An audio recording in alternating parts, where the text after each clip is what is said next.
What is happening, Dolphins fans? And welcome to another episode of the Fins Tailgate with your host, El Capitan. Tonight, on the tailgate party that never seems to stop, I'm back home. I was gone this weekend. Of course, the one weekend I'm out of town, the Tua Tagovailoa news and contract comes. I predicted it was going to come right around this time. I also predicted some other stuff as well as reported on some stuff all the way back in May. That was correct, and we're going to get into all that as well. Hit the like button on the way in. Subscribe if you're new. If you guys are listening on Apple Podcast or Spotify or anywhere you get your podcast world, make sure to make the journey over here to YouTube, the Fins Tailgate, and subscribe over here and get into the chats and, be a part of the family and the programming around here. We're also going to get into camp. Talk a little bit about that, get a little caught up on some of the early reports about camp. And, today was the first day that the public could be there at camp. We've got on eyewitness on the field out there taking notes, observing everything. You know them, you love them. Color commentary going to come up here and do some co-hosting with me on tonight's show. Hit the like button on the way in, and we're going to get right into it. Turner Yell makes the stop in the secondary for Denver. 1st and 10. The fake. Good block in there, and down it goes. Caught at the 30. This is the dynamic Hill. He's in for 6. Tyreek Hill. Touchdown.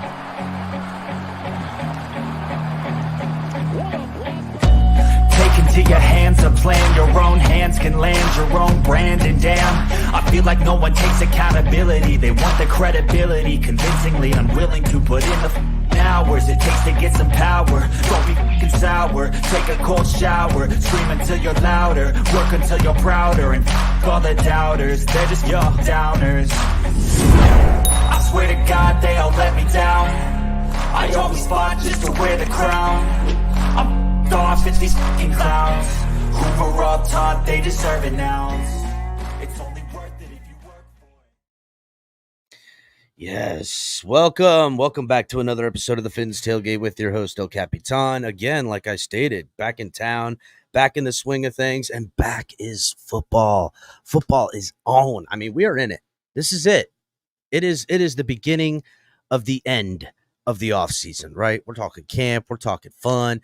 We're talking, hotter than a muh at the stadium, but we coming out anyhow. It is ready. We're going to have the clanging and banging of the pads and helmets, lots of stuff, chance for people to look at the rookies, see what kind of impact, who's flashing, who's not, who's flashing for the right reasons, who's flashing for the wrong reasons.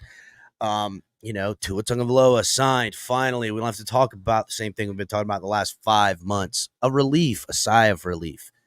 What is this contract? Is it a good contract? Is it a bad contract? Did the Miami Dolphins get fleeced?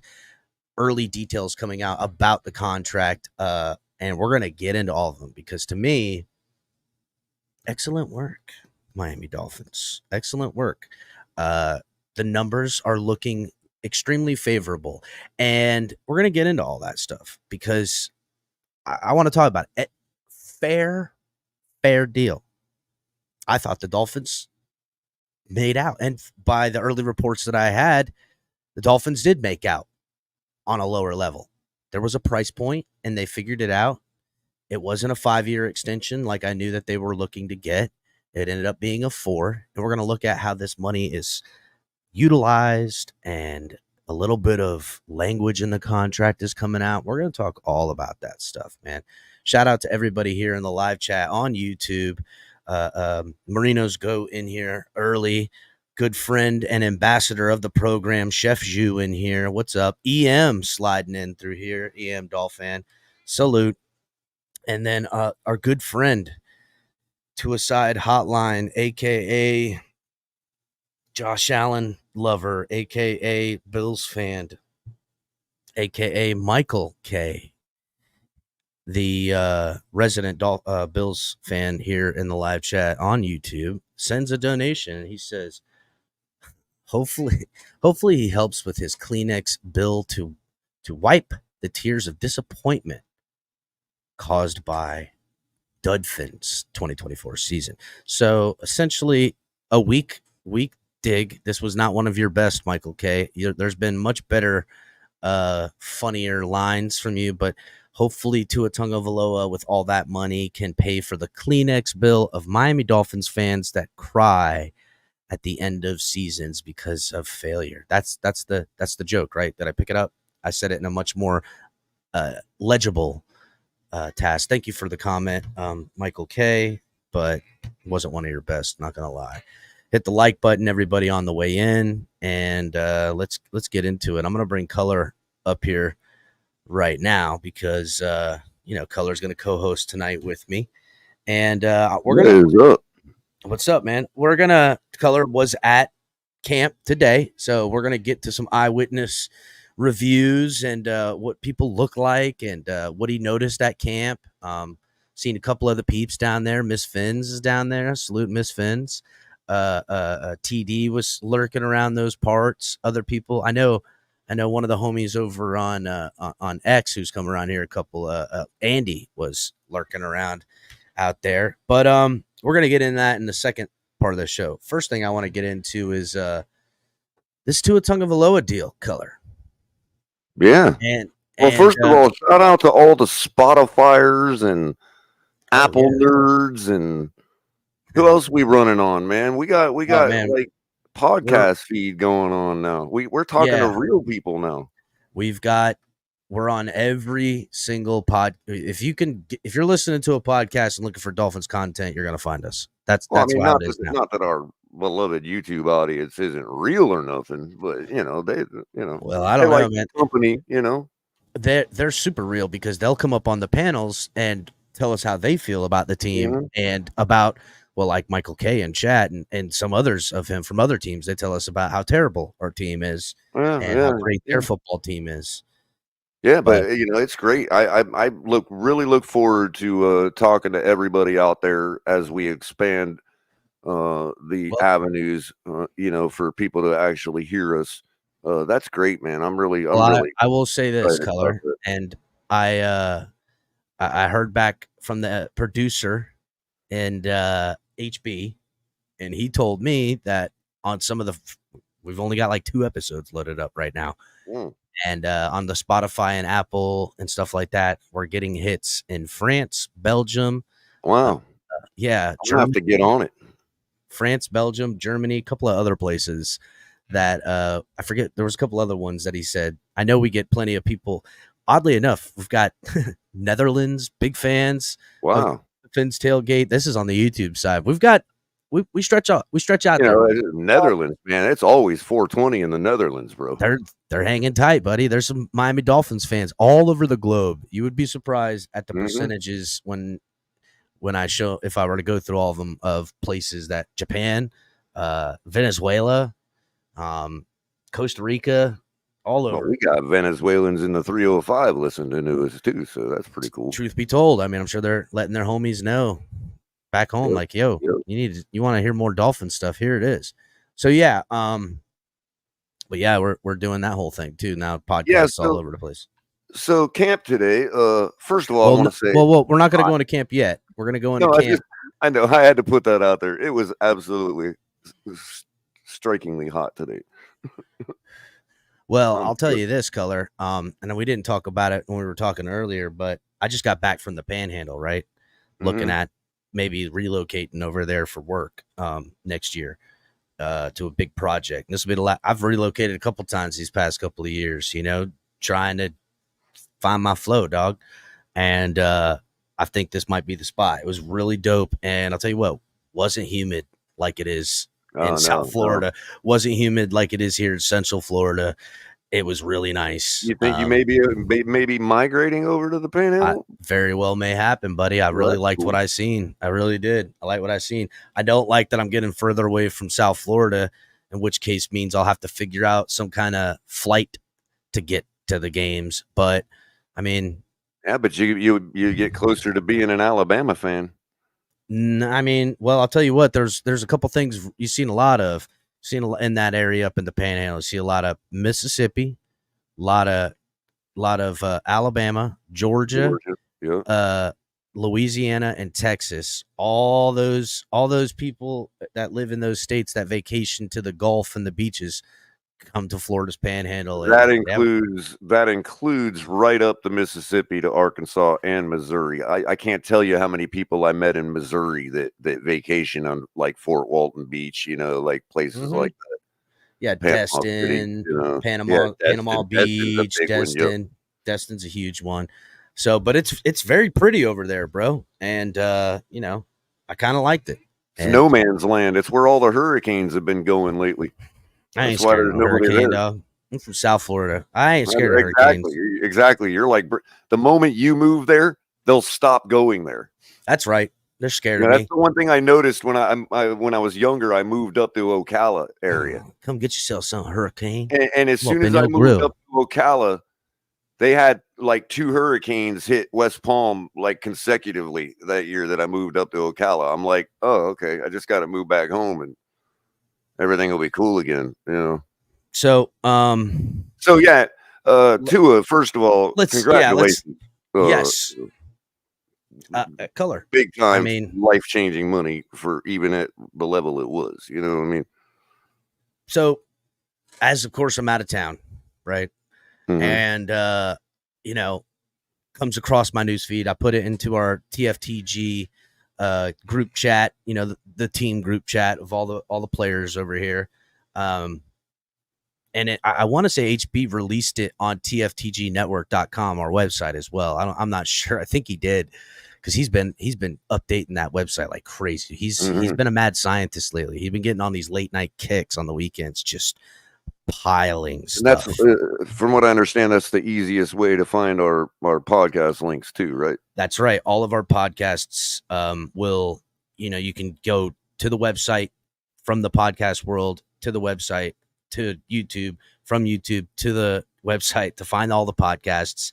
It's happening. I told you about this years ago, how we're going to have to do this and conquer it bit by bit.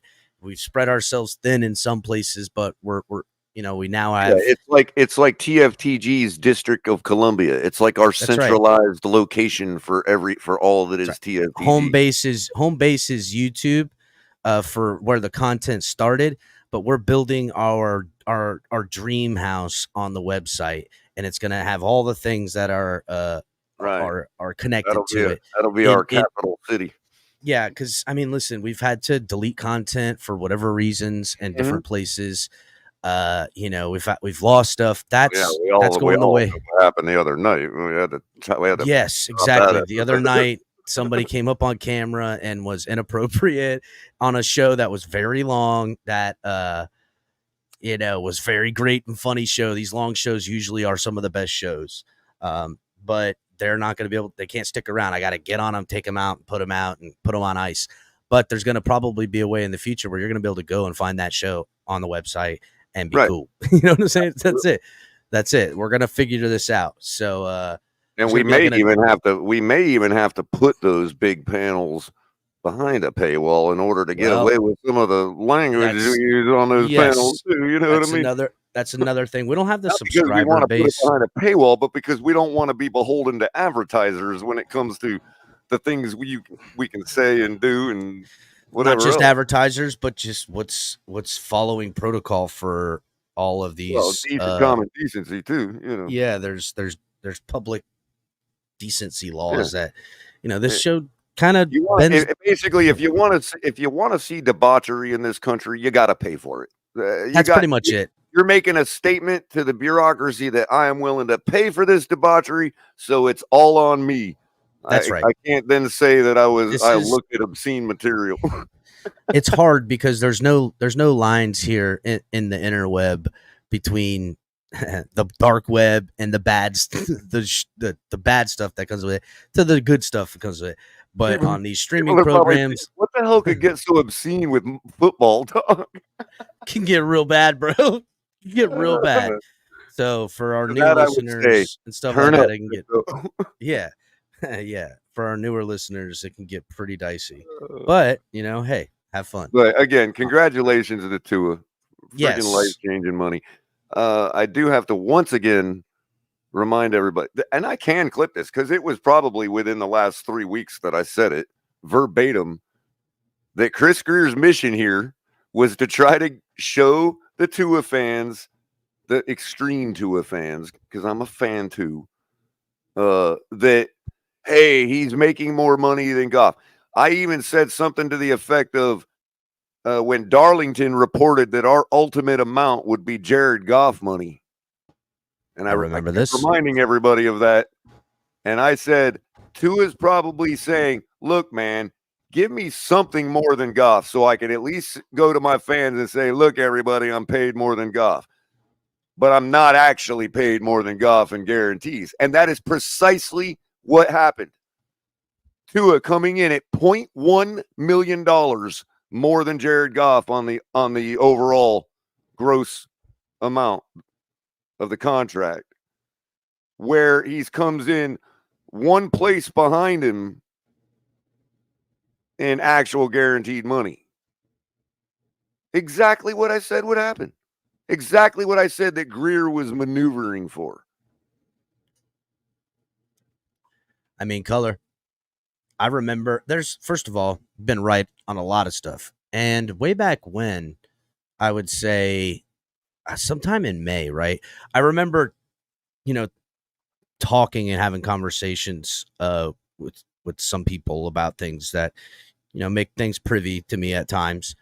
All the way back in like April, March, April, stuff like that, about what type of money they were going to be asking for. Mm-hmm. And what type of money Tua Tagovailoa was ultimately feeling like he deserved and what they wanted. Now, right around that time in May, I had released a breakdown of pretty much a consolidation of information that kept lining up over and over and over again, to where I felt comfortable enough to report on what the asking price was. And I felt at the time, and we broke it down back in May when I got this report about what it was. And I'm just going to, pull it up real quick because I've got it here.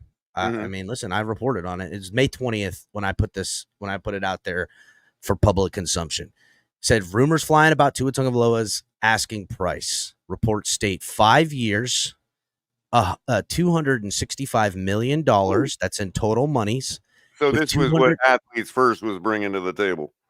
$215 million in guaranteed monies, $53 million a year. Now, let's just think about this real quick. All right. I'm going to do the math. I'm going to pull out my phone and do the math, right? So we'll find out it's $53 million a year in total money, right? We've already established that. So 5 years, 53.1.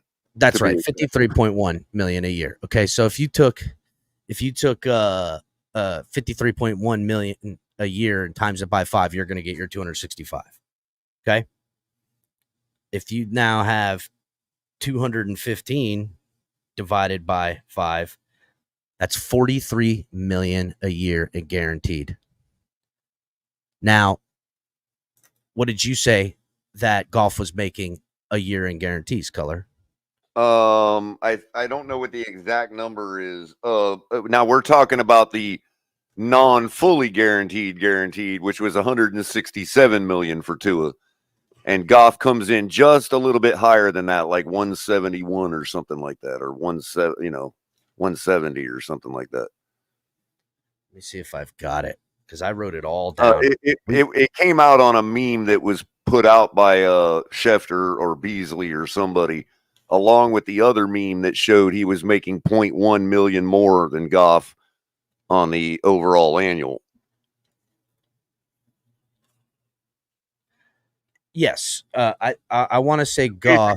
Basically, Tua has the ability, and his fans have the ability, to where they can go to bed at night and clutch their Tua fix and be like, oh, thank God we didn't get less than Goff, because he's better than Goff. And they're sure he's better than Goff.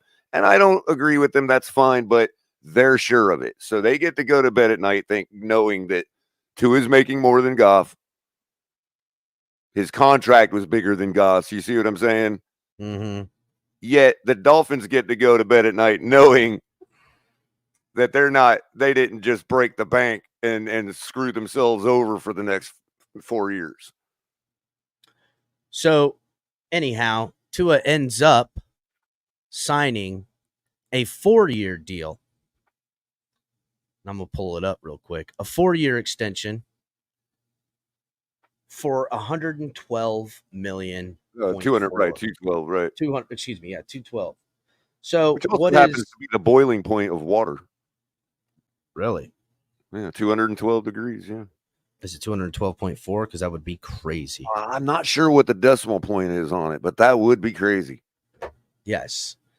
Now, Fahrenheit, reported in guaranteed monies on that $212.4 million deal is a little bit more of a round figure. What was the reported number? I just had it, Color. Hold on. Let me pull it up. 4 years, 212 million. Yes. 167 guaranteed. 167. That's the number. So 167 divided by 4 equals 41.75 million a year. So that's a little lower in guaranteed dollars from what they wanted. It's 1 year less and a little bit lower than what was asked. The price point on the 53 million a year, we're talking, I don't want to say it's peanuts, right? We're talking what, 5 million, 8 million max in difference of dollars. We're talking 1.25 million over 4 years. So that's what, 5 million. And then if they got a 5th year and you added the 1.25, so it would be 6.25 million at the price point they wanted. The real kicker is they didn't get a 5th year on that deal, creating a 6-year total new deal. What they did is they took the price point, went a little lower, and took a 4-year extension. Now, the details of this contract coming out a lot different because we got to remember, right? Tua was guaranteed a 5th-year option of $23 million. Okay? The new money that Tua Tagovailoa is owed over the next 4 years is only $93 million. Now, I've been stating for a minute now that whether Tua signs a 5-year deal, which I've always thought it was going to be a 5-year ask, he was going to get $110 million or more dollars plus the $23 million he was already going to get in the 5th year. The Dolphins didn't do that. They didn't give him that. Matter of fact, they gave him pretty much $110 million over the next 5 years is what they did. Because 93.171. So 93.171 plus 23 million. He got 116 million guaranteed over the next 5 years and guaranteed dollars, which is not, and that's fully guaranteed. So there is the difference that when you see $167 million in guaranteed, the fully guaranteed is actually 93. Dolphins made out like, dude, that's better. That's every bit as good as the Trevor Lawrence deal. Now, God, I wish I could find my notes on this Trevor Lawrence deal. Talk it up for a sec, Color, because I got to find the notes on it. There's also a subtle brilliance involved here too, because I know we got a lot of detractors in our chat, and I'm sure Bishop would be one of the first people to answer this question. You know, I know Michael K., the Buffalo fan, would, and a few others. What's the thing that we want Tua to do?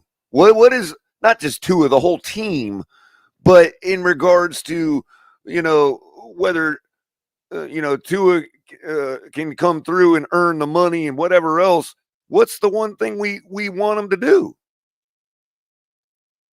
We want them to win big games. Win playoff games, win big games, win playoff games, stay healthy again.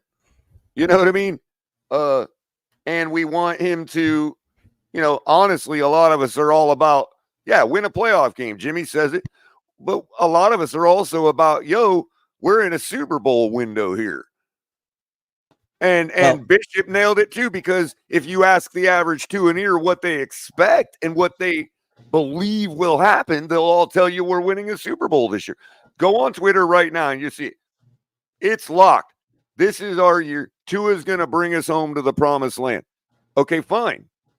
And the point I'm trying to make is that no matter what part of that you agree, disagree with, all of it, none of it, whatever, the contract is literally built so that if that stuff happens, Tua gets the 167. I mean, you've got incentives like 50% of the season plus a playoff win, 50% of the season plus Super Bowl. So that means he could do the Earl Morrall thing. Here's the thing. It protects Miami from injury, but it also protects Tua from injury. In other words, things happen. You know, he might miss a game or two. Or, hell, he could even, according to the contract, he could miss 8 games.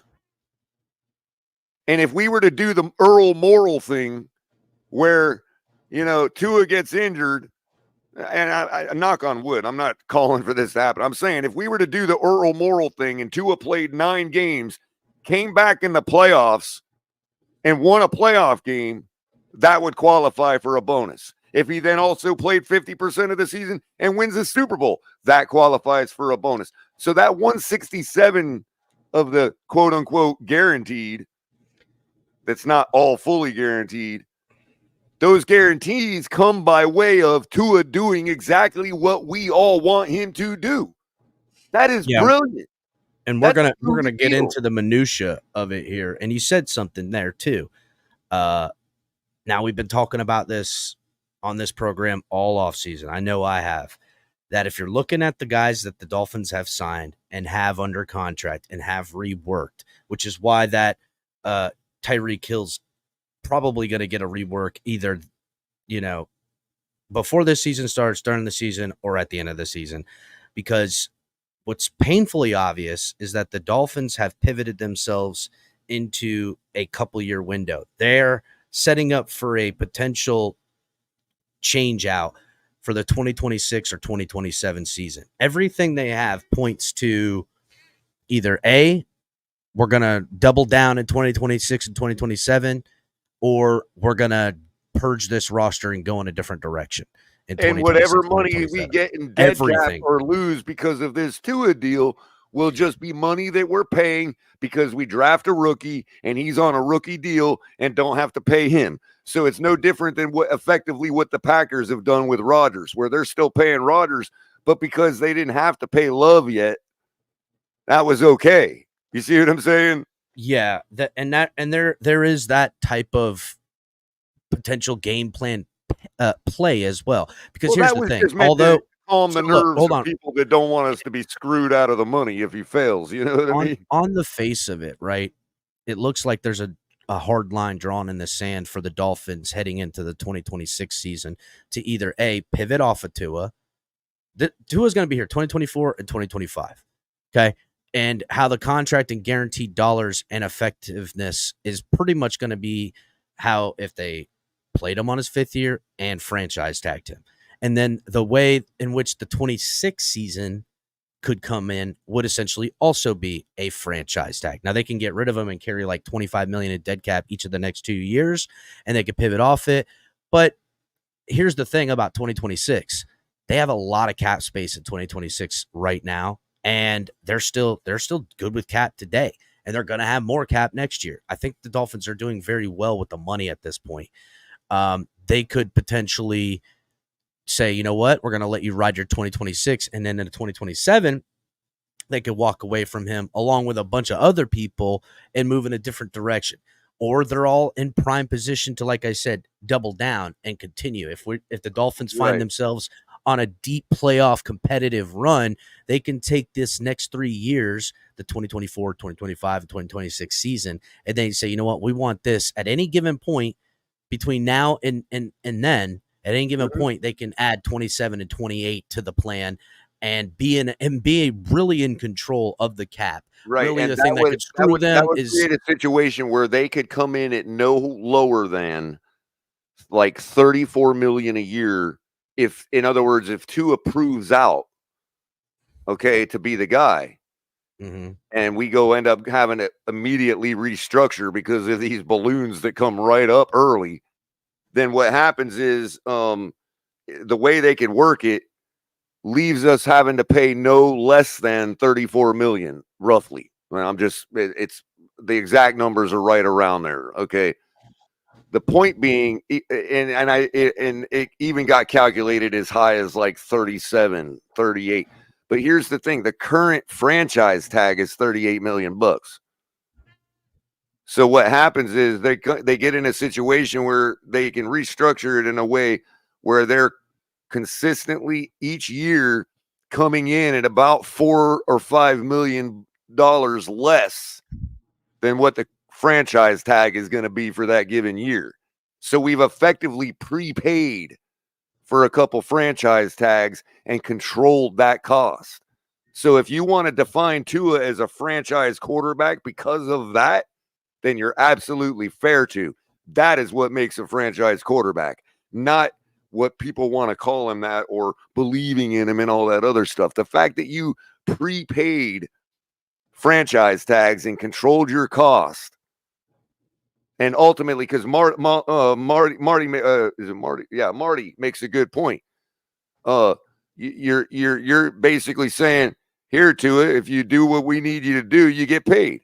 And so Marty in the live chat, Marty in the live chat. Yeah. So what that's effectively saying is, if he proves out, there isn't that, oh, now it's going to be 65 million. No, we've already contracted him for what he gets paid if he balls out.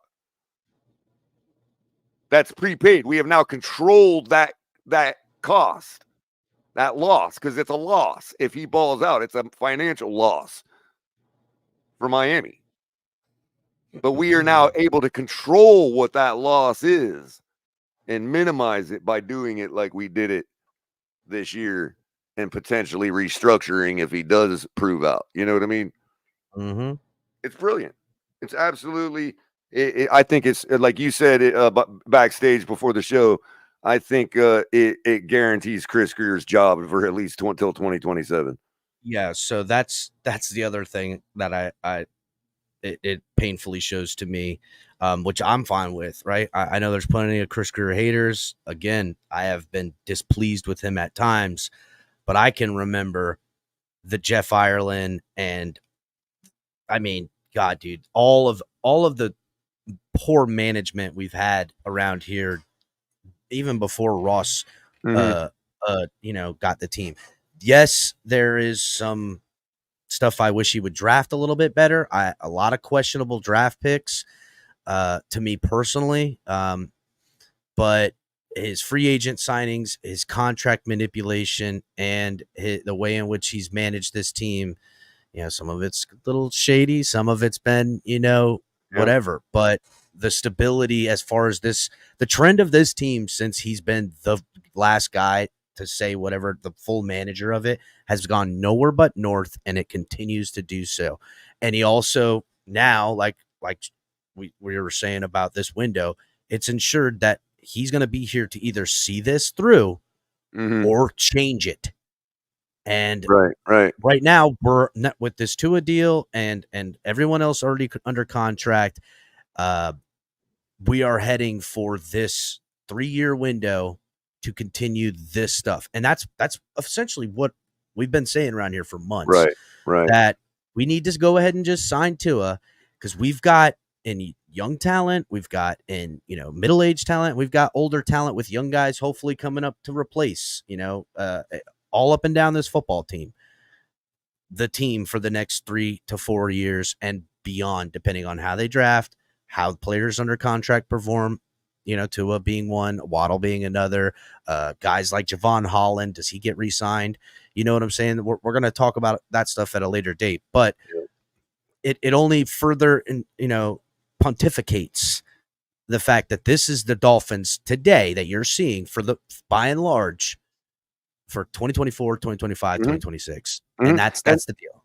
And I just want to shout out that Dolphins realtor real quick. We don't have any exclusive sponsors, and I'm always a fan of the little guy. And that Dolphins realtor, if you have any real estate needs in the pretty much, I think, all of Florida, hit him up on Twitter. He'll take care of you. But he says Colors still on the quote, if he proves it out to be the guy, unquote. And I know where you're coming from. I know you're just, you're just trolling me, realtor. But to be fair, we'll get to why I'm starting to have a feeling that he may be able to accomplish those bonuses when we start to talk about the things I'm seeing in camp. So I'm not saying that, and again, somebody else followed that up with, they believe in him, and yeah, they wouldn't have given him the contract if they didn't believe he could. In other words, when all that stuff that he has to prove, they obviously believe he will, or they would not have given him the contract. However, the fact that they lace that with incentives tells you that it's only a belief and it's not a 100% projection on their part. So they're saying, yeah, we do believe in him. That's why we won't want to pay a whole arm and a leg next year. We're going to go ahead and do it now and control that cost because we do believe in him. So I don't think saying that they control the cost or whatever and all that is saying they don't believe in him. They absolutely do, or they wouldn't have done all that. They wouldn't have protected themselves if they didn't, And here's a little bit of stuff. We're going to start breaking down the contract now. So here's a little bit of what the Dolphins did to what I can perceive to be sweeten the pot for Tua, as far as giving him money now and him being secured. But also they've drawn this line in the sand at 2026. But in doing that line that I'm going to read off to you and how this contract is structured, they've also given him more than he would have earned if he would have played on his 5th year and been franchised. So, because right now he's getting 23 in his 5th year, and if they were to franchise tag him next year, it would be like, say, 45, right? So then we can safely say he would have $68 million between 2024 and 2025 if there was not a contract come to.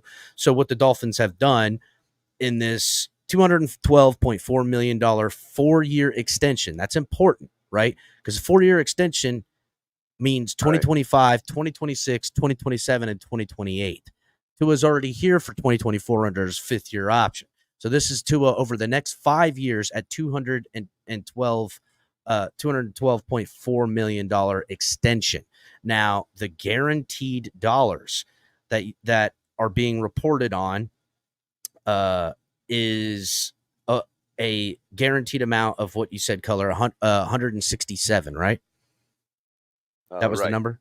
Yeah, so 167.1 million are in what are known as practical guarantees. So what the Dolphins have done, they at time of signing, fully guaranteed at signing, is 93.171, which is significantly lower than a lot of people have signed for.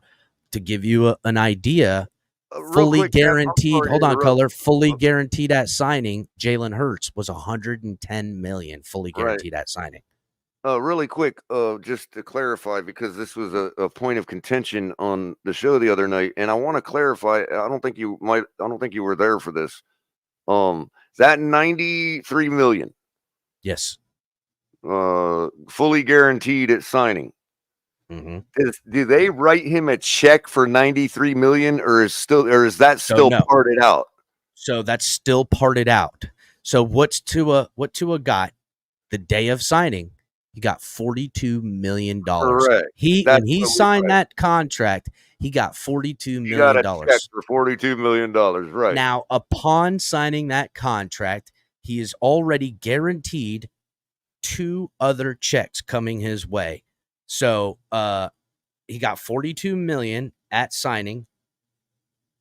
Hold on, let's see. The remaining, by the way, of $42 million at the signing bonus, his 2024 salary, 2025 salary, and a $25 million offseason roster bonus are all fully guaranteed, pretty much guaranteeing 2024 and 2025 for a grand total of $93.17 million, which ranks 12th amongst all contracts, while a sub 40 value of total guarantees, which is 39.5, it is quite a bit less than recent near top and market quarterback contracts to hit the books.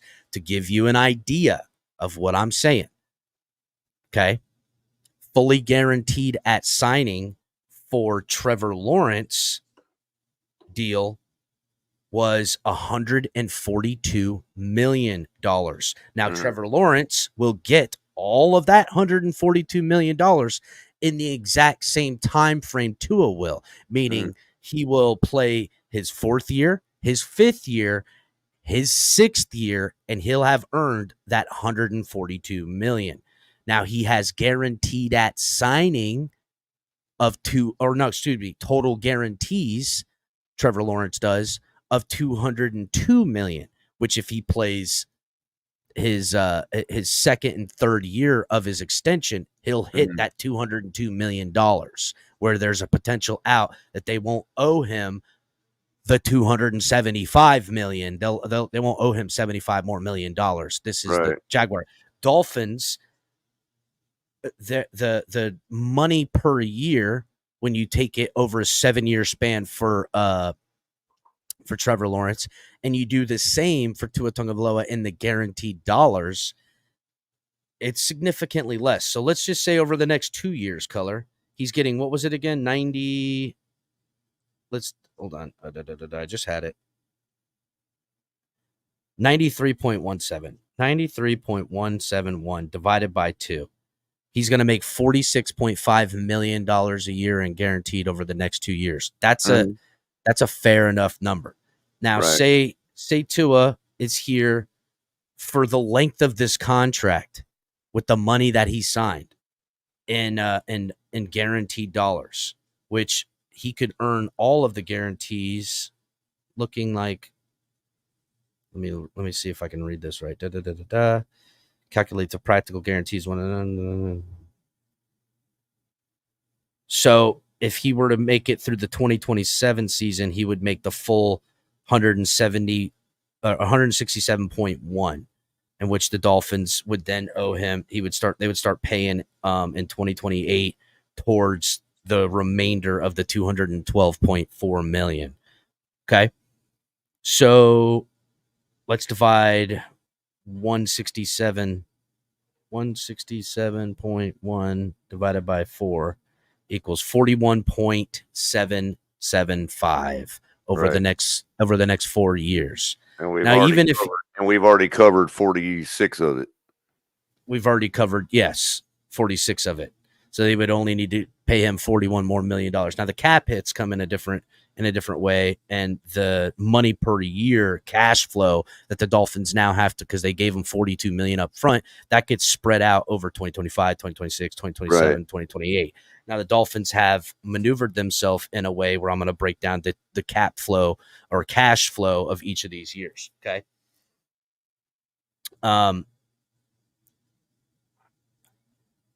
Tua will earn $149.1 million through the 2026 season if he's still here, which that's really where it gets a little bit, because it goes from $94.1 million over the first 2 years, and then it jumps up another 50-something million. So here's how it'll go, because they've already guaranteed 2024 and 2025. So 2024, it's $43.125 million that Tua will make in cash. 2025, which is already guaranteed to him, $51 million. 2026, it's $55 million that's guaranteed to him. While 2027, there's only $37 million guaranteed to him, which really kind of puts the Dolphins in a position that either A, they could get off of Tua in 2026 and spread out that dead cap and only have had to pay him $94 million. But Tua's also bet on himself to say that if he's played good enough in 2024 and 2025, that the Dolphins can restructure his deal, spread out that $55 million to the 2027 year and 2028 year, which 2028 is a little bit more at 49.4. But in this scenario, Tua would be asking to have a contract extension being into 2029, in which case that would open up the door for all the rest of the money that they can maneuver around. Mm-hmm. So it's really put the Dolphins in a position where they're going to pay Tua a little a decent amount more than if he were to play his 2025 and get franchise tagged over the next 2 years. Right. In which case, if 2026 rolls around, they can either A, move and have X amount of money spread out over the next 3 years to pay him to lower their cap hit, which it only brings the cap hit to like $25 million each of the next 2 years, in which case they're done. Or they can reconfigure, or they could just say, fine, we're going to take the $55 million cap hit, which wouldn't really be the worst case scenario for them. Right. If that was where they wanted to go, if they were like, okay, we need to see a little bit more, cap's going to go up. Right now, they're projected at $110 million in 2026 minus his 55.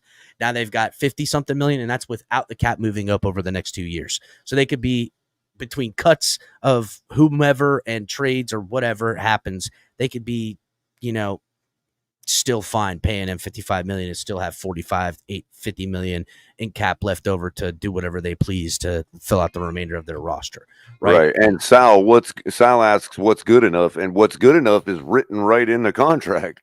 Well, that's right, because there is a lot of bonus. There is a lot of bonuses that Tua can make. So he's getting 50% of the regular season snaps plus a wild card win. He'll get $250,000 bonus. Right. If he gets 50% of the NFL snaps and a divisional round win, he'll get a $500,000 bonus. 50% of the regular season snaps plus a conference championship win, $500,000, and a Super Bowl win, he'll get $1 million. Okay, so Tua plays half a season and runs through the playoffs and wins the Super Bowl, he'll get another $2.5 million, depending on how many divisional games he has to play. You know what I'm saying? Right. There's money to be made for him. There's also spread out on the sign-on bonuses as well. So here's a nice article written in Sports Track, and it discusses a potential out discussion. It says Miami was able to draw a pretty thick line in the sand after 2026 here, even after they convert $25 million roster bonus for next season into a signing bonus, and assuming no other conversation, and there's no other conversation, the Dolphins will only be strapped with $34.8 million of dead cap to move on before the 2027 campaign. $3 million of that comes in the form of fully guaranteed in the 2027 salary. So in 2027 should be the line of,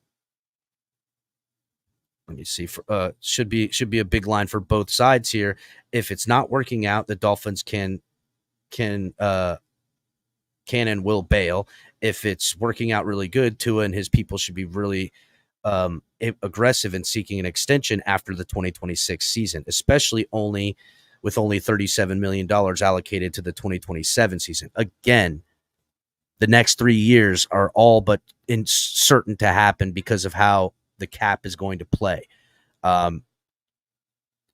Gives the Dolphins things to look at in 2026. They can ride out 2027, and if the answers aren't made in 2027 that they were willing to ride out from the 2026 season, they can go their separate ways on both sides, and there's not going to be a lot to stop the team, again, in so many words. This will immediately become one of the more polarizing, closely watched contracts in 2024, as Tua's injury history and lack of playoff production kept many followers wondering if the extension should have ever happened in the first place. So let's play it out and see what the Dolphins let's play it out this way. The Dolphins and Tua don't agree on an extension. His holdout, never mind. This is all hypothetical nonsense. I'm going to read this. Under these new terms, Tua will likely earn $149+ million over the next 3 seasons, plus $3 million payout guaranteed in 2027. That gets him to $152 million over the next 3 years. For if the Dolphins say the Dolphins moved off of him, he'll still get a $3 million payout. So Tua's going to make $152 million over the next 3 years. That's without hitting any bonuses. So, I mean, 152 divided by 3 is $50 million a year. So he's got to be pretty happy about that. He got his money. He's a $50 million a year quarterback over the next 3 years. That if that's what he is, that's what he'll be paid. That's what he's going to get. Well, he can get more too if he hits some of these benchmarks, and he's going to make this money. And the Dolphins are able to take the next 3 years, giving him $150 million, and spread it out in a 5-year sample size and move off of him if they don't like him after 3 years, or they could then double down in the 2027 season and beyond, like we've been saying, and figure out a way to take the dead cap that they're carrying from the 153 that he's earned over those 3 years and, add on to it with the extension. And of course, if you're caught in between and you find yourself as Chris Grier in a situation where you're not sure again next year, but he's still marketable, then the contract is perfectly tradable. Well, because it is, you know what it is in a nutshell? It is a market value for a guy like Tua Tagovailoa and then some. It is a fair value with a for everyone involved, right? With a smidgen of faith.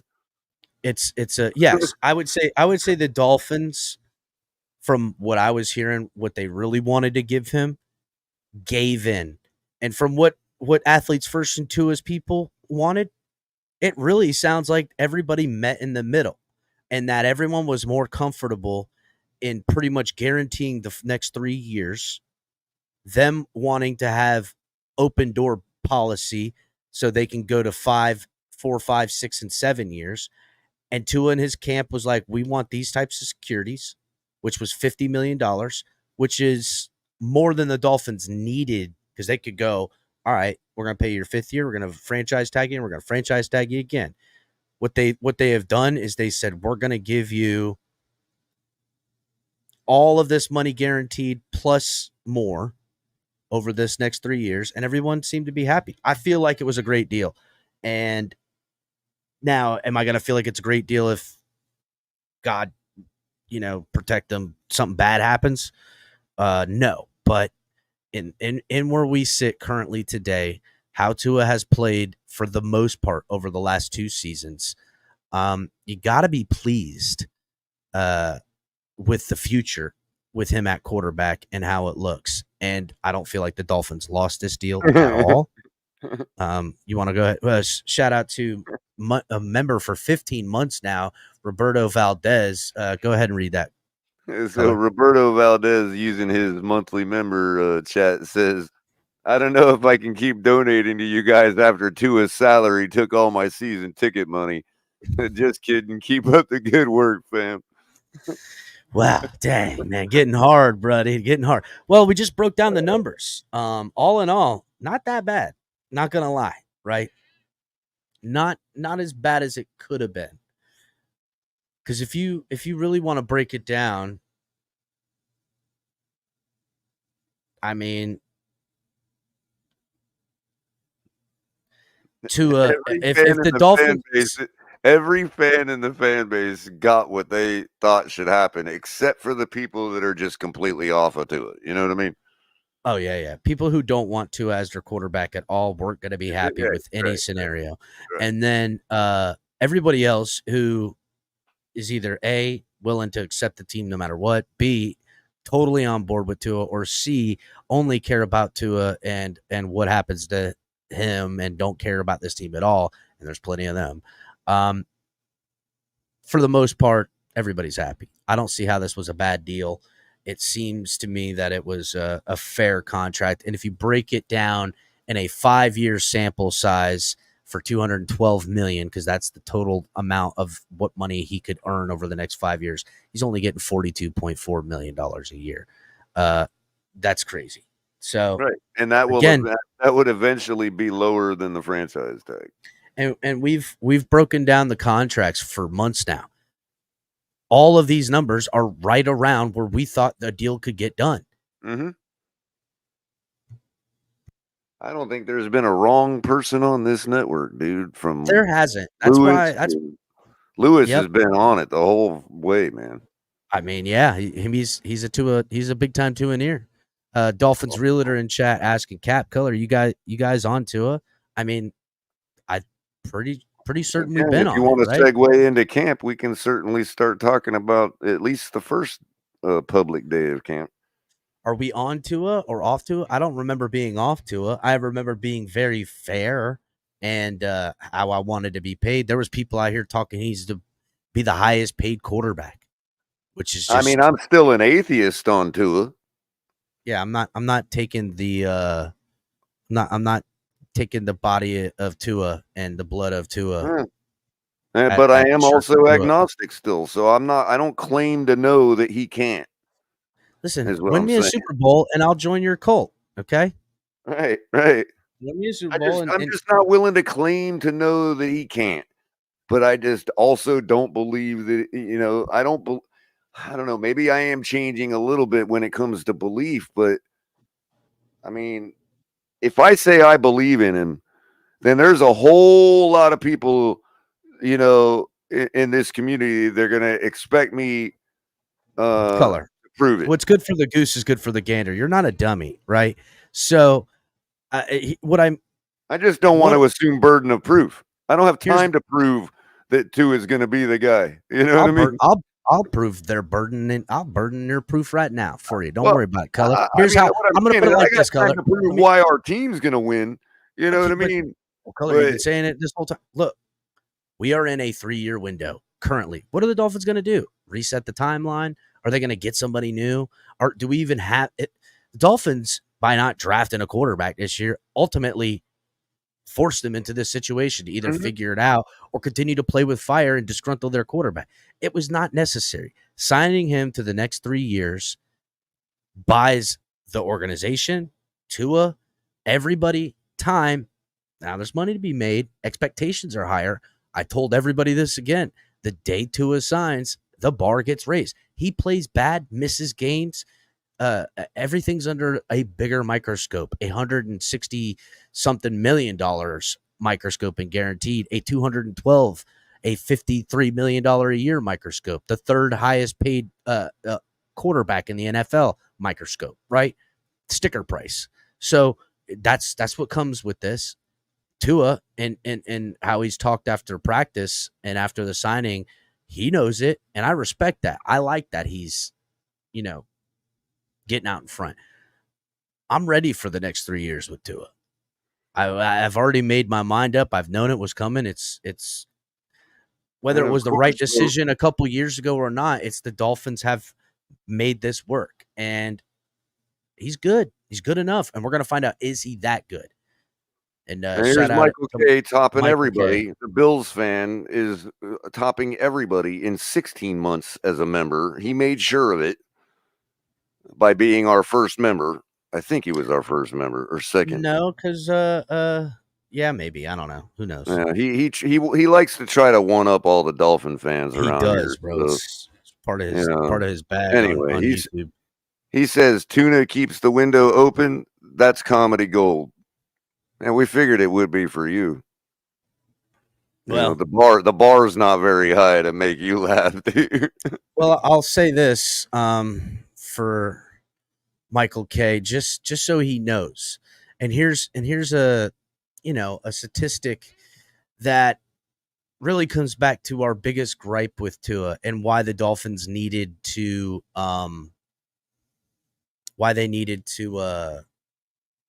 man, where the hell did it go? Oh, my God. Of course, did I not?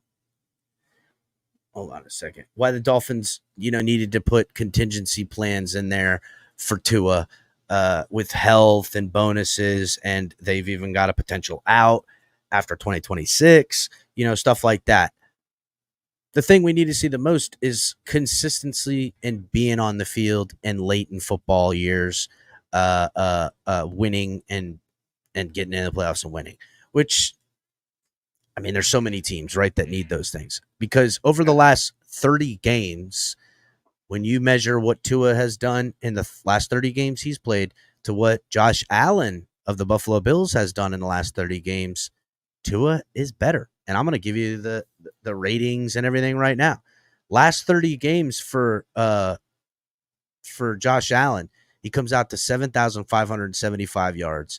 His completion percentage is 64.1. He's got 55 touchdowns and 30 interceptions, and his passer rating is 92.4. Not saying that's terrible, but Tua's is significantly better. Tua has 8,172 yards to Josh Allen's 7,575. His completion percentage is 67.4. His touchdowns are 1 touchdown lower with 54, but his interceptions are 8 lower with 22, and his passer rating is 102.7, obliterating the 92.4 of Josh Allen. The better passer of the football between those two quarterbacks isn't close. It's just health and success late in the year that Tua needs to put together. That's the final piece. And the Dolphins now have essentially 100% 2024 and 2025, and more than likely for 2026, giving themselves the next 2 guaranteed, potentially 3 guaranteed years to find out whether Tua is a guy that can win with that type of production late in the year, can win with that type of production late in the season, in the playoffs and beyond, and hopefully to a Super Bowl. That's what we've come to the conclusion. Let's now move on to camp for the last 30 minutes of the show. But before we do, guys, make sure you're hitting the like button, subscribing if you're new. If you're watching on Facebook, Twitch, Twitter, wherever, if you're listening on the Apple Podcasts, on Spotify, on all the other podcast networks, come over here to YouTube, give us a like, give us a subscribe, check out some of the older content. And if you guys are wondering, wherever you're listening, how do you find everything with the Fins Tailgate? Go to TFTGnetwork.com. Check out all the swag, all the cool gear, all the merch, and it'll help you find everything we're doing and what we're going to be doing and everything like that. Get ready to dive into a new world of online shopping with the Fins Tailgate. Whether you're a die-hard sports fan or just looking for the latest fashion trends, we've got you covered. With a wide variety of products from your favorite sports teams to stylish accessories and home decor, we're your one-stop shop for all things tailgate.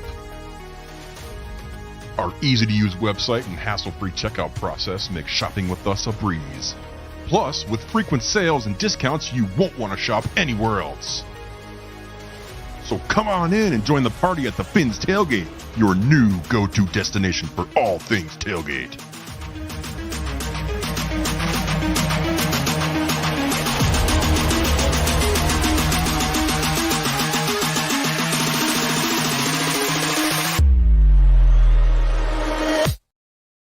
Make sure you guys are checking out TFTGnetwork.com to find all of the stuff we got going on, all the shows, Shake Money, Lou, new member, Mr. Polk, Ali getting back in the swing of things, Color going to be doing the color commentary, Coffee with a Cup of Color. Wait till you guys see what we got planned.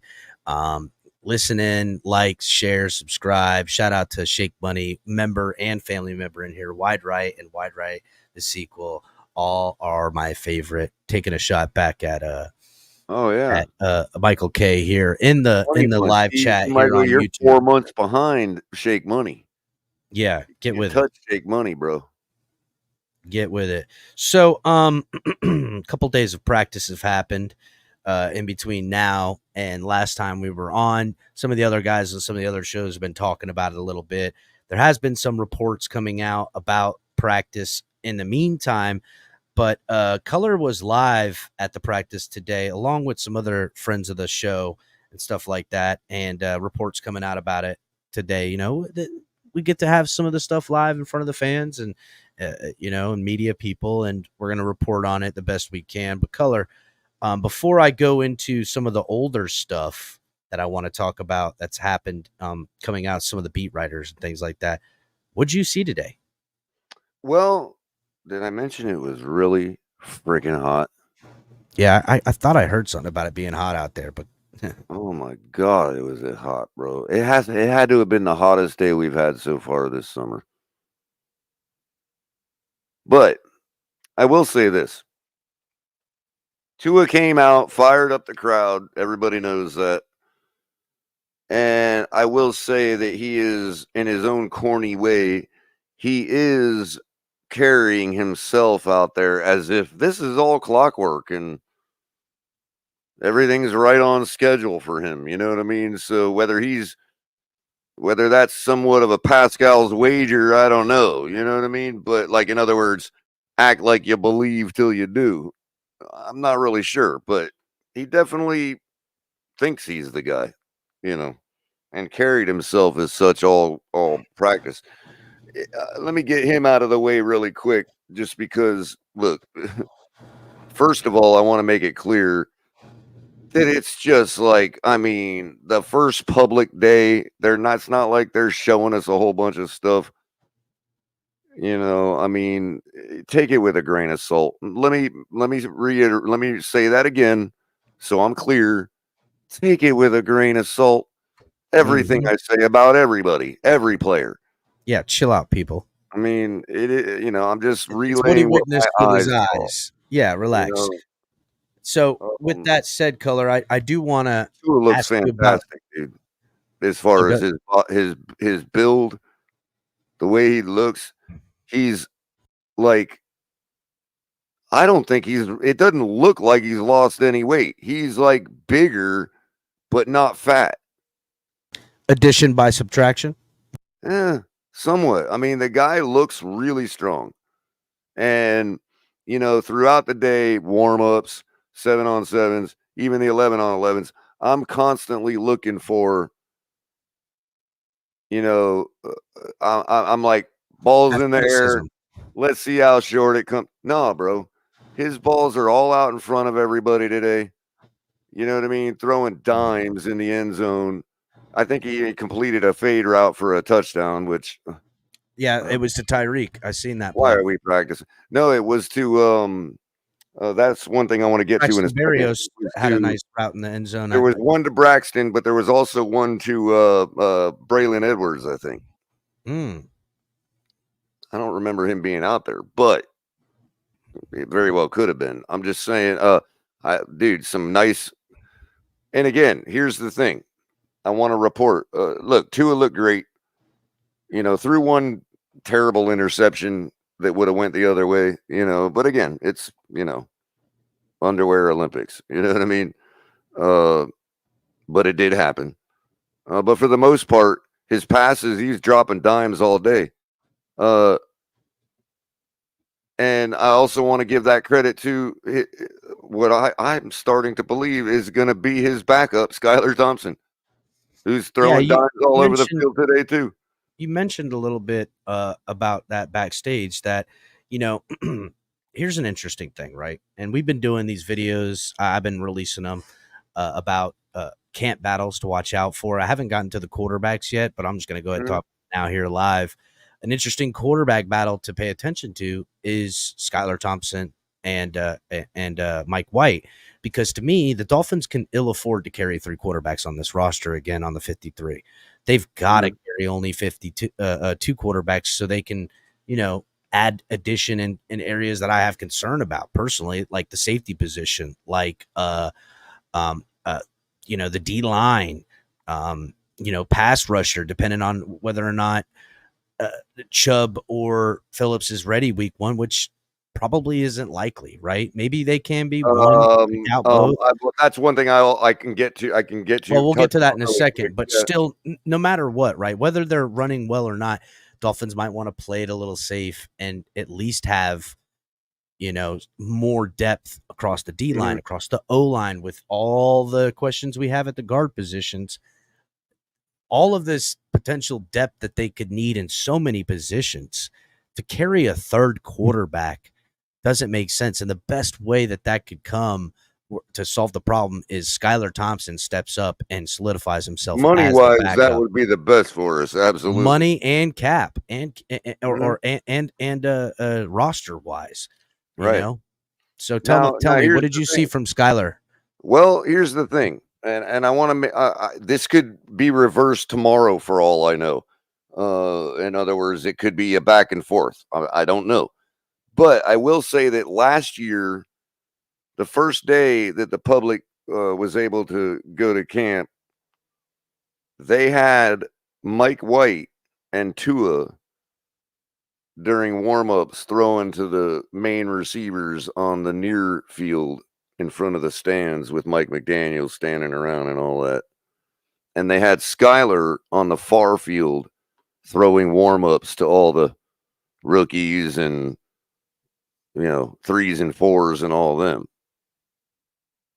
And today's first public practice was exactly the opposite. Skylar Thompson was hip and hip with Tua all day with the 1s and 2s all day long in rotation with Tua while Mike White was cleaning up.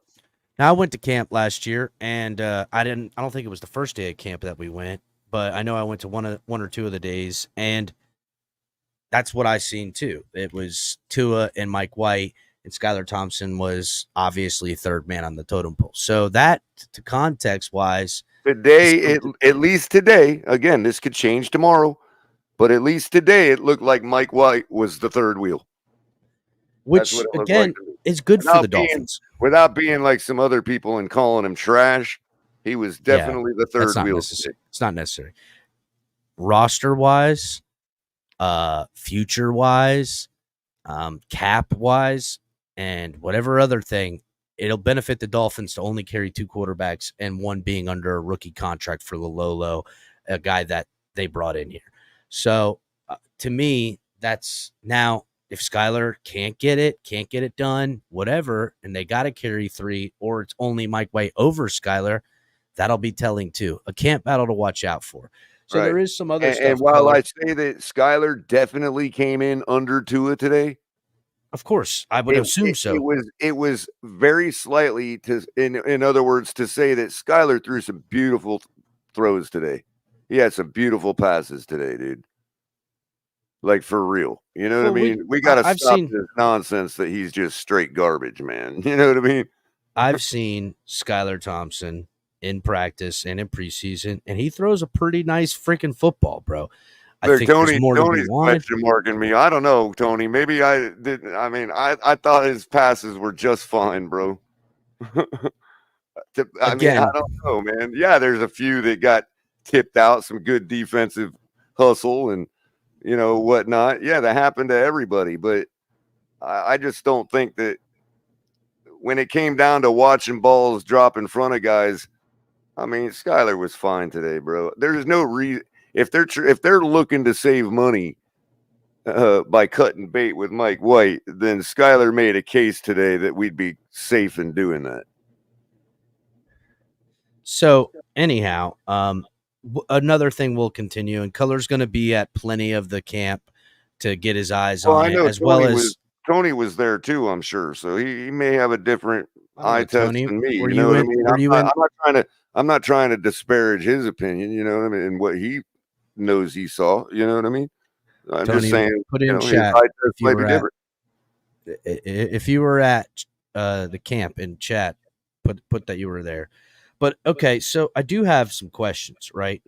Because I got what he's saying. He's saying Mike White was not quite the third wheel that I'm saying he is, and that's fair. I can see people think there was a lot of just minutia today, a lot of handoffs, man. I mean, it wasn't like a huge, spectacular showing by everybody. Everybody did what they needed to do. I just wasn't feeling it on Mike White today, man. So a couple of guys like him. I've been hearing about, and I think about, another video going to be coming out about the outside linebacker unit and stuff like that, and inside linebacker unit and the depth in there and what the Dolphins will do, whether they'll put some guys on IR, whether, whatever. Mo Kamara, newly re-signed Emmanuel Ogbah, outside linebacker Quentin Bell, guys like this. Chop Robinson, from what I'm understanding, he looks like a freak athlete, but he's being, kind of showed up like one of the big standouts so far that I've got reported on. What is some of these other dudes? One of them being one of the big standouts was Grayson Murphy, who was electric in college, right? He had the most pressures of any outside linebackers coming out of UCLA, and UDFA guy. Mo Kamara, a guy the Dolphins picked up late in the draft this year, also had tons of pressures. The motor on these guys. What have you seen outside the linebacker in the outside linebacking / pass rushing room? To because I don't know. I don't think we're gonna have Chubb and Phillips at the beginning of the year. So these other guys who very well may get some snaps. What do you think of this unit, these young guys? Well, I mean, I wasn't like honing in on them other than overall pressure. And yeah, all three quarterbacks were under a little heat today. That could be because of offensive line, sure. Partly, but at the same time, they were getting in the backfield, man. I wasn't going individual numbers on defensive line today myself. But as far as Phillips goes, I've been one to say that I think he would surprise people and be ready a lot sooner than people think. And I'm already retracting. I'm backpedaling on that a little bit, bro, because really? Yeah, he came down to chill along the sideline to watch the practice most of the day. Mom loved it. She absolutely loves Phillips.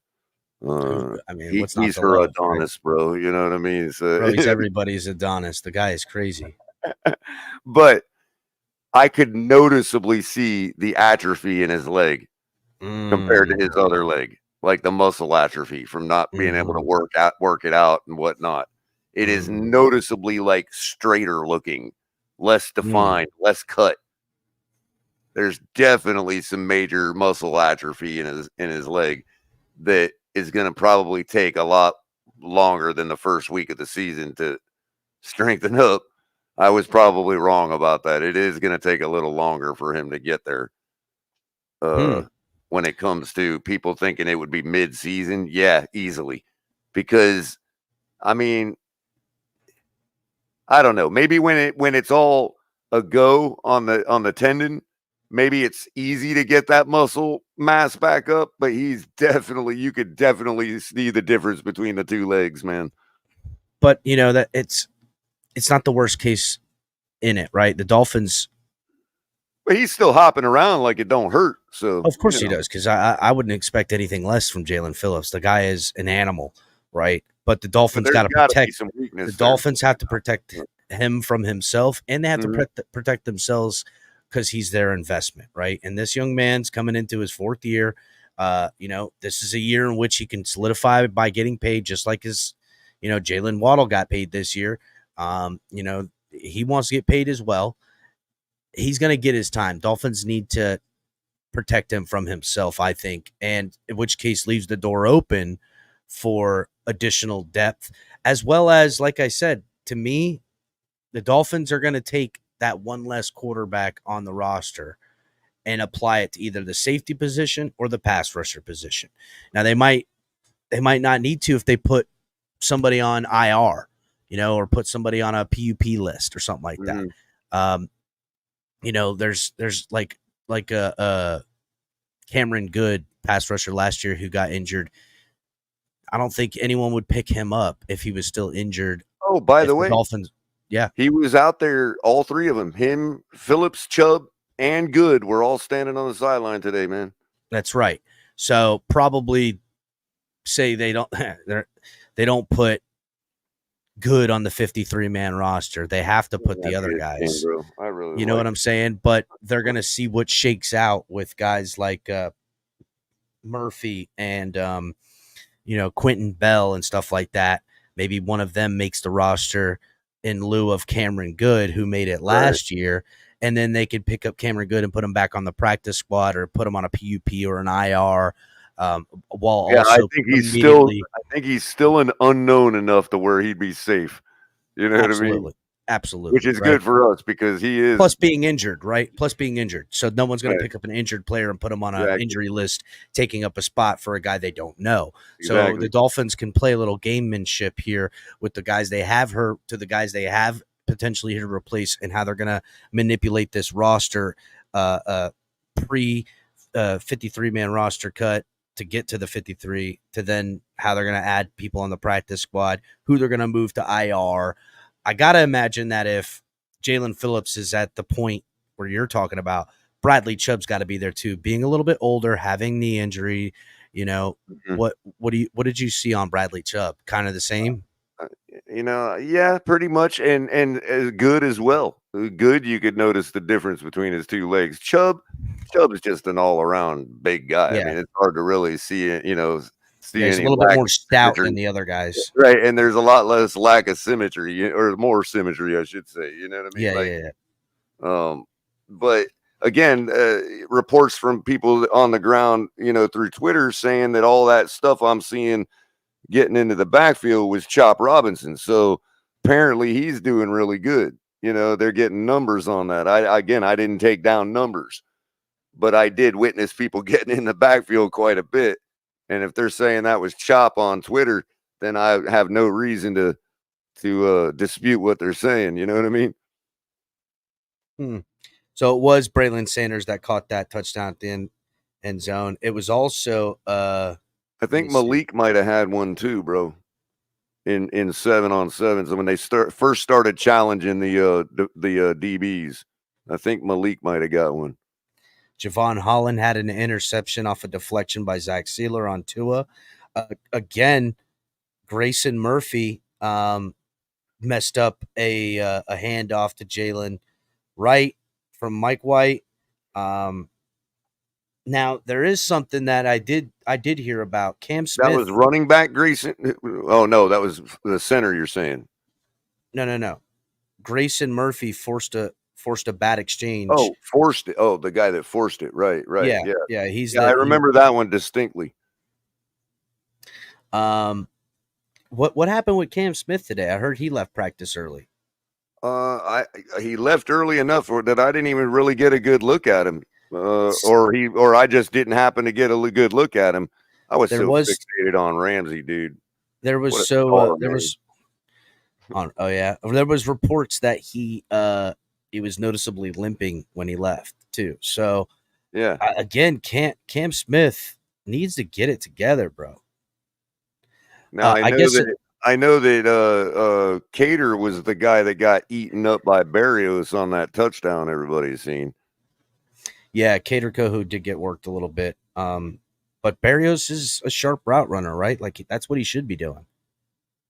So he had a few. I mean, bro, yeah, he had that touchdown, but I don't think Berrios was having the greatest day, man. To be honest with you. Oh, really? I mean, Craycraft's still the guy, bro. I mean, Craycraft was solid all day. Yeah, Craycraft he always is, man. He's always solid. Tony's saying that Cam Smith looks like a hamstring or something. Well, hopefully it was just like cramping or something from fluids or something like that. Hopefully it was nothing too serious. Yeah, I didn't happen to catch it. I mean, I know we signed Fuller in the offseason to opposite Ramsey, and until someone proves otherwise, it's going to be Cater Kohu in the slot. But Cam Smith, we need him as this rotation guy. We need him to start making an impact. And a second rounder that a little bit of a reach, but not too much. The guy has tons of athleticism. We haven't gotten anything back on our investment, right? Nope. And you know what I saw today? Really pained me. What's that? I've been asking the question, and I thought he just washed out. But the guy that was best on board the night we drafted Cam Smith was also a corner by the name of what was his name? Tyreek Christensen? Or Christensen? Yeah. Yeah, from the UM.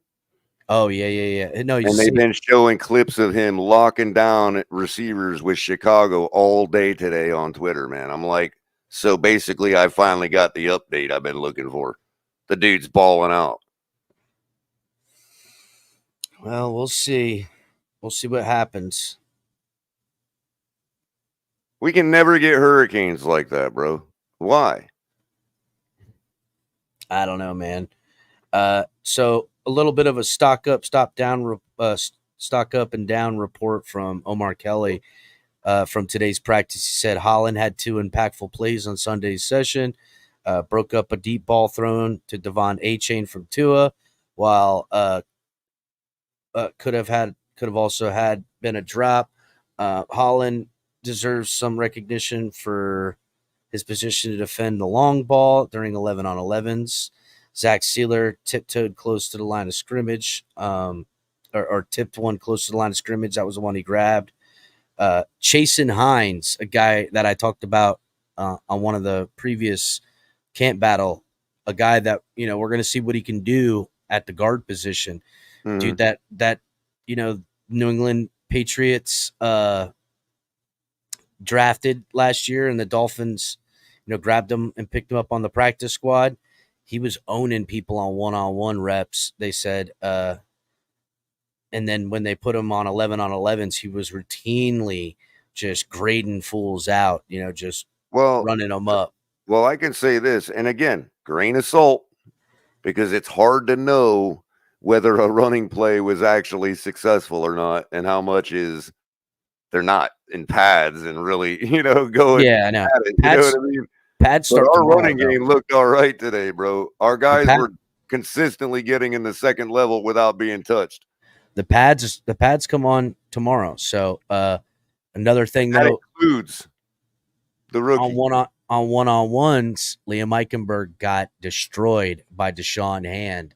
I heard, so he got whipped. And now Deshaun Hand ain't the biggest of freaking defensive nose tackles, right? The only thing is that Aaron Brewer having some snap issues with Tua. Now they're going to be working it out. I'm sure they got to still get a feel for each other. Didn't mean, no pun intended, but Eichenberg not seizing Carpe Day sees him. You know what I'm saying? Right, he needs to get with it, bro. He needs to get with it, man. Because Chasen Hines coming in here gonna take one of these guard spots. Also, Jack Driscoll out there looking. The Dolphins brought him in to compete for that spot. Liam Eichenberg's gonna make this team because of his ability to be plug and play anywhere. But if he wants to be a starter on this football team, he can't be getting smoked by Deshaun Hand in one-on-ones and getting worked over in 11-on-11s. He's got to get with it, bro. I don't know what his deal is. It seems like the guy just doesn't have an anchor or something, right? I don't know. Anyhow, so real quick, in the limited time we got one important matter to discuss still. Oh, okay. That unless it's not important, I haven't looked and got the news or as to why yet. We'll get to that in a minute. Right. But I want to just really quick report on. I think Malik was practicing today. He wears 83, right? Yes. Yes, so. I believe he was. I think he got a touchdown. Like in the short like 7 drills, but 7-on-7s. Right. But it was like red zone stuff. It wasn't like, it was good pass, 20-yard line, 7-on-7s. But this running back room, bro, holy shit, bro. That's all I'm gonna say, man. Yo, Jalen Wright, just seeing him stand there on the sidelines when they first came out. Okay, you had all the running backs next to each other. Mm-hmm. Okay. H-Chan, obviously, he's short. He's the shortest one. You can easily pick him out. Mm-hmm. But Jalen Wright, dude, like that dude is a beast, bro. Standing there without no pads on, man. Like he don't even need pads, bro. You know what I mean? He literally looks just like like Devon A-Chan, but a little taller and bigger.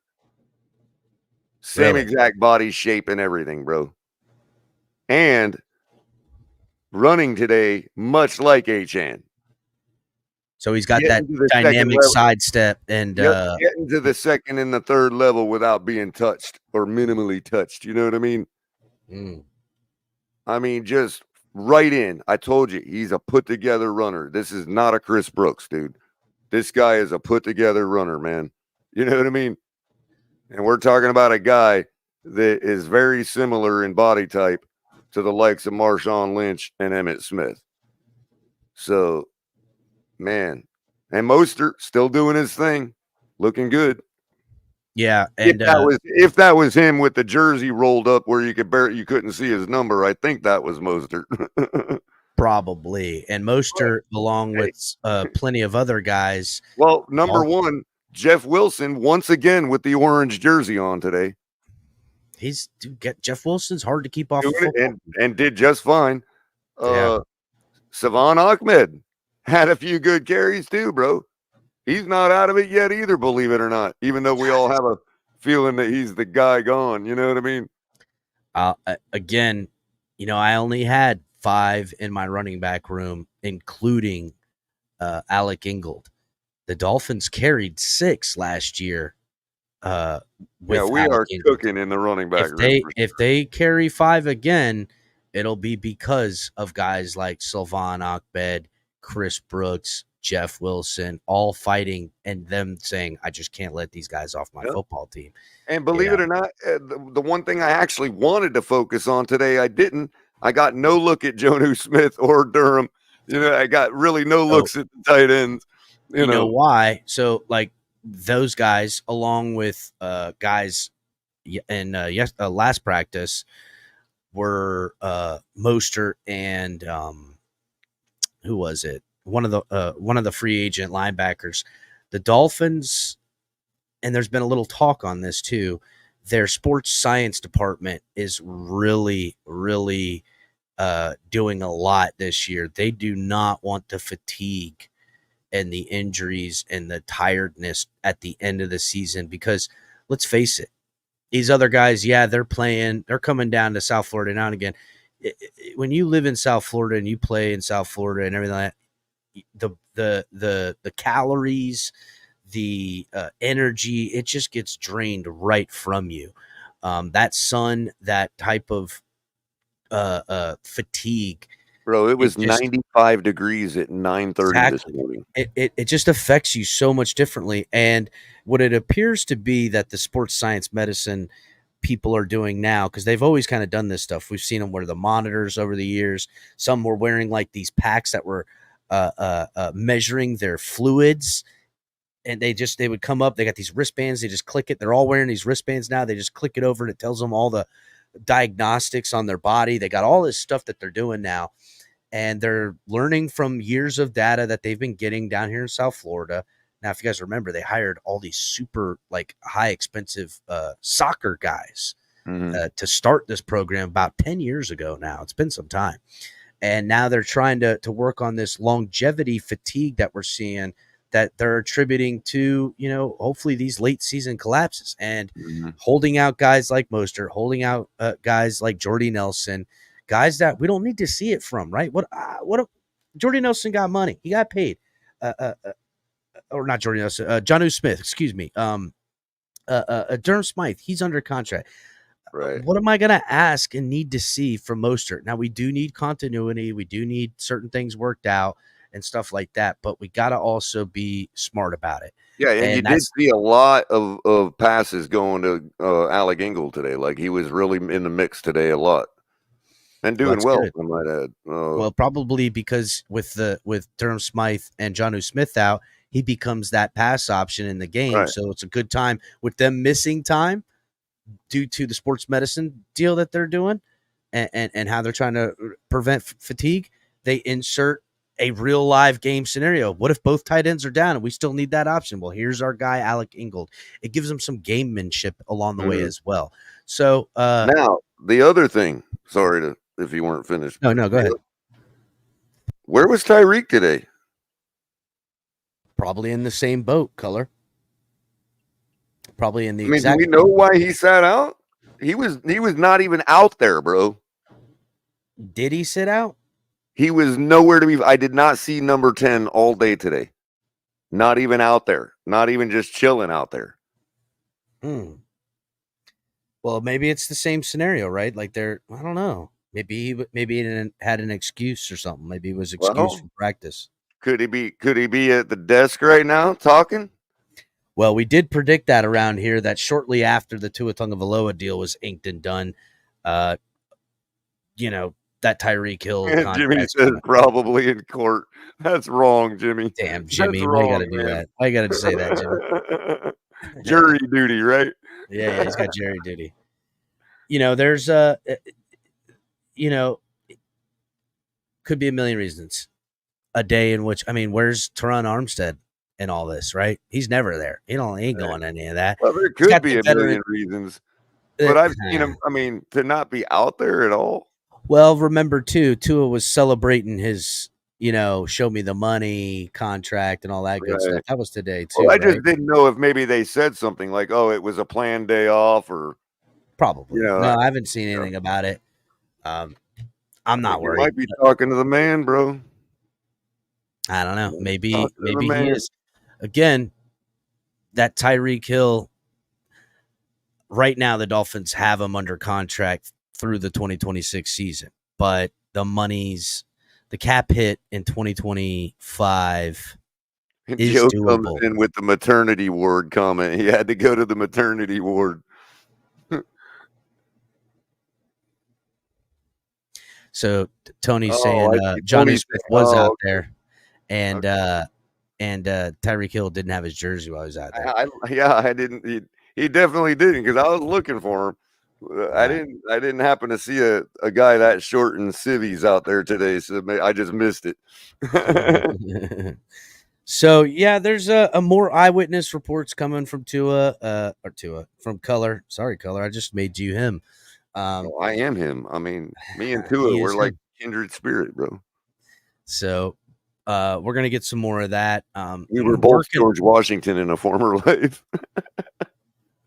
Working on another person in the building out there on getting some footage, along with some eyewitness reports from some other people outside of Color that I'll put some notes to, and then we'll bring Color up and do some more reporting, and maybe we'll have some video to back it up from another source.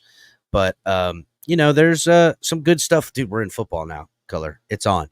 Well, as camp keeps going on, and as I go to more days, I'm gonna be getting down out of them stands and looking at dirt level. I'm gonna be getting down there and looking from the other views and all that. Yeah, that's how I roll at camp. I work myself in. Today was so hot, I didn't want to do nothing but sit up in that. Color, you need to bring an umbrella, dog. Top level in the shade, man. Color, bring an umbrella. Bring an umbrella for some shade. Yeah, bring an umbrella for some shade. Get one of them fans and attach it to the umbrella that blow on you. So you're holding the umbrella and it's blowing the fan on you. I know how to deal with this.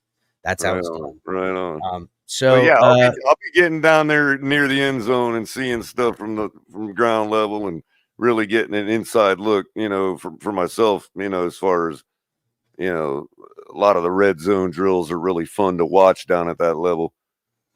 Yeah, it'll be nice. And, we'll have some more reporting. We're in it now, everybody. We're going to be. Tony's a diehard too. I'm sure I'll be able to see him there somewhere. Well, Tony, if you're going to be there, we need to link up. And I'd like to get his opinion in real time as we're watching. I'd like to see what he's thinking while he's seeing it. You know what I mean? Because Tony, if you're there and Color's there, link up with the homie. A lot of times our eye tests are a little bit of, seeing a different perspective, because we both go to camp and it's like he's seeing something I'm not seeing. Maybe I'm seeing something he's not, vice versa. And it'd just be interesting to hear him talk out what he's seeing, like, while he's there. That'd just be fun to sit next to him. So yeah, I'll tell you what, guys, if you are at camp, flag down Color. He's going to be there. So Color, maybe wear the Color commentary hat so they could spot. I had it on today. Oh, okay. Well, yeah, Color will wear. I was trying to go incognito, but I couldn't help it. I had to wear the ColorCom hat. Wear the ColorCom hat. You guys can spot him.